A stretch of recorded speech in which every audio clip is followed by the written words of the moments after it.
ال ARP أو ال ARP أو ال Address Resolution Protocol المفروض إن الأجهزة بتستخدمه علشان تقدر تبعت لبعضيها الداتا لأنه بيعمل مابينج بين ال IP وال MAC address. في بداية الشغل أنت المفروض بتبقى معاك ال IP address بتاع ال destination بس مش معاك ال MAC address بتاع ال destination. فالمفروض بتبتدي تبعت ARP request أو الجهاز بتاعك بيبتدي يبعت ARP request علشان الأجهزة تبتدي تستقبله والجهاز اللي هو الديستنيشن المظبوط يبتدي يرد عليا بالماك ادرس بتاعه. دي شغلانة الارب. بس مش كل مرة الجهاز بيلف اللفة دي. المفروض ان هو بيعمل كاشنج للمعلومات اللي جات له بيخزنها عنده لفترة زمنية علشان يستخدمها بعد كده باستمرار بدل ما كل مرة يبتدي يبعت ARP request ويستنى ال ARP reply. فاحنا عايزين نعرض ال ARP cache دي ونتعامل معاها شوية. دلوقتي ده المنظر من البي سي الحقيقي بتاعنا اهو. ولو احنا عايزين نبتدي نعرض الارب كاش فالامر بتاعي بيكون arp مسافة -a. ده بيبتدي يعرض لي الارب كاش زي ما انتم شايفين في صورة IP address قدام MAC address وبيبتدي يحدد لك الانتري اللي قدامنا دي dynamic ولا static. في امر زيه بالظبط وبيطلع نفس النتيجة وهو الارب مسافة -g زي الارب -a بالظبط. لو انت حبيت انك تديليت او تحذف entries من الارب table او من الارب كاش بتبتدي تقول له arp مسافة -d ويا اما بتكتب الانتري يا اما بتكتب star وده معناها انك عايز تحذف كل الانتريز الموجودة في الارب table او في الارب كاش بتاعتك.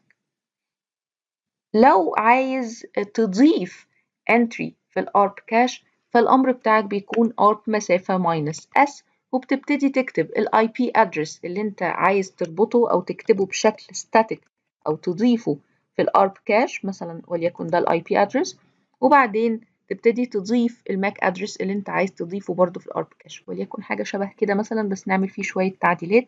فخلونا ناخده كده ونبتدي نضيف. نقول مثلا نقول 3 مثلا هنا بنعدل يعني بس عشان ما يبقاش نفس الماك ادرس بالظبط. فكده يبقى انت بتقول انا عايزه اضيف الانتري دي بالذات كده زي ما هي في الارب كاش بتاعتي. طيب دي اوامر الارب كاش من السي ام دي بتاع البي سي. طب في اوامر موازيه زي كده من الراوتر. هل من الراوتر اقدر ان انا برضو اعرض الارب كاش بتاعته لو في حد بيكلمه؟ هنا انا عندي الراوتر وعندي مجموعه من الداتا من والى الراوتر فعايزه اعرض الارب كاش بتاعه الراوتر ده. بتقول له show IP arp هيبتدي يعرض لك الجدول بتاع الارب زي ما انتم شايفين بيبقى فيه الاي بي وفيه الماك ادرس اللي بتاع الاي بي او الموازي للاي بي ده وفيه الانترفيس اللي جه عليها الردود دي كلها. في برضو عندي امر اسمه show arp وده تقريبا بيعرض لي نفس الداتا بالظبط. لو قلت له show interface فبيبتدي يعرض لك معلومات عن الانترفيسز ومن ضمن الانترفيسز دي بيكون الارب تايم اوت او الوقت اللي هو بتاع التايم اوت بتاع الارب. لو انت حابب ان انت تديليت برضو الارب كاش بتاعة الراوتر فبتقول له clear arp cache. كده يبقى انت بتحذف كل الارب كاش وبيبتدي الراوتر يبنيها من اول وجديد.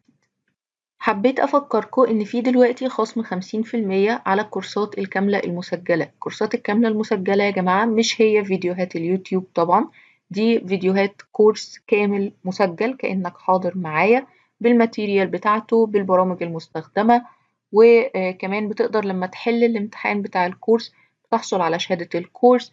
لو انت عندك أسئلة بتقدر تبعتها لي وبرد عليها على الواتساب. فده كورس متكامل كأنك حاضر في الحقيقة وبتتدرب كمان على أجهزة حقيقية وعلى simulation programs.